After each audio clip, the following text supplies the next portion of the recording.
Hi everyone. Barrister সুমনের পিছনে মুচকি হেসে যিনি ভাইরাল হয়েছেন তিনি আজ প্রকাশ করলেন আসল সত্য ঘটনা।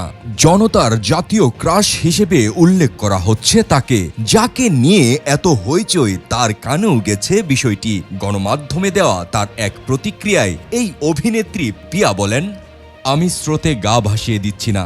আমি বুঝি যারা 2 সেকেন্ডে উপরে উঠাতে পারে তারা পরে 1 সেকেন্ডেই নামিয়ে ফেলতে পারে।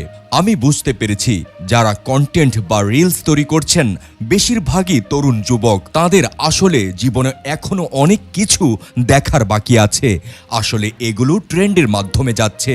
যখন যে ট্রেন্ড আসে সেটাকেই অনুসরণ করে, এটাতে দোষের কিছু দেখছি না। উল্লেখ্য 2007 সালে মিস বাংলাদেশ প্রতিযোগিতায় বিজয়ী হন পিয়া। কর্মজীবন শুরু করেন র্যাম্প মডেলিং এর মাধ্যমে। বিভিন্ন আন্তর্জাতিক অনুষ্ঠানসমূহে অংশ নিয়েছেন বাংলাদেশের প্রতিনিধি হয়ে। দর্শক, পিয়া জান্নাতুলের হাসিটি আপনাদের কাছে কেমন লেগেছে অবশ্যই আমাদেরকে কমেন্টস করে জানাতে পারেন। আর সবসময়